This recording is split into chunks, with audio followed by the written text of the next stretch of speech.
Hi, I'm Peter Foy, Chairman of American Prosperity in California. When they attend college, one of the skills every student should learn is how to balance a checkbook. After all, if you can't figure out how to manage your money wisely, you can expect a life full of debt and stress. Apparently, the Board of Trustees for the LA Community College District isn't practicing the budget lessons they're teaching their students.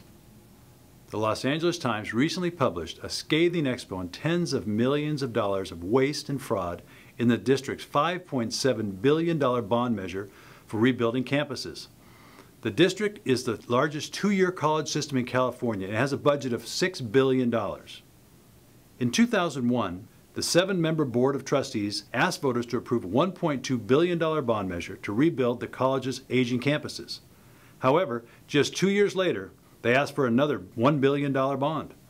As construction projects went over budget and fell behind schedule, the board went back to taxpayers in 2008 asking for an astonishing $3.5 billion in additional bond funding. The 5.2 million citizens in the 882 square mile community college district consented, bringing the total bond measure to $5.7 billion. But from the beginning, the project was mismanaged and rifled with fraud, waste, and nepotism. According to the LA Times, at East Los Angeles College, construction of a grand entry plaza with a clock tower became a comedy of errors.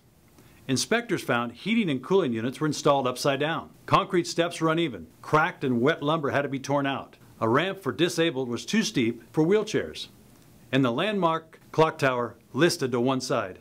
Fixing the problems helped drive construction costs from $28 million to $43 million.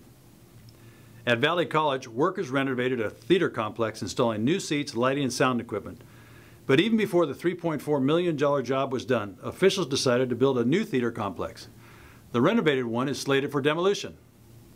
But it wasn't just construction costs wasting tax dollars.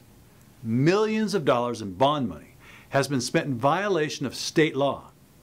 Since bond spending is restricted to construction and the purchase of property or furniture, instead, bond money was spent on public relations, food, travel, aerial photographs for promotional videos. The videos cost more than $350,000, including aerial footage shot from a chartered helicopter. An expert was paid $250 an hour to consult on harmonizing new buildings with their surroundings. An inexperienced public relations specialist was hired to oversee the wind energy projects at a salary of $135,000 a year. Taxpayers will be paying off this debt through 2050. The interest, their bill will be more than $11 billion. Was there bribery involved? All but one of the trustees have accepted donations from builders, architects, and engineers who have won contracts from the board. Contractors donated nearly 2/3 of the $1.9 million raised for the bond measure. In March, the board finally fired Larry Eisenberg, who oversaw the billion-dollar bond program and construction. Eisenberg had once joked about how challenging it was to spend up to $31 million of his budget every week. This after Eisenberg had told his construction chief that the quality control was horrible. He admitted, "Our new buildings are fundamentally flawed. We cannot control lighting systems, HVAC, heating, ventilation, air conditioning systems, security systems, building management systems, etc. We have buildings that leak." Keep in mind that nearly 2 million of the 2.8 million students enrolled in California's 112 community colleges drop out.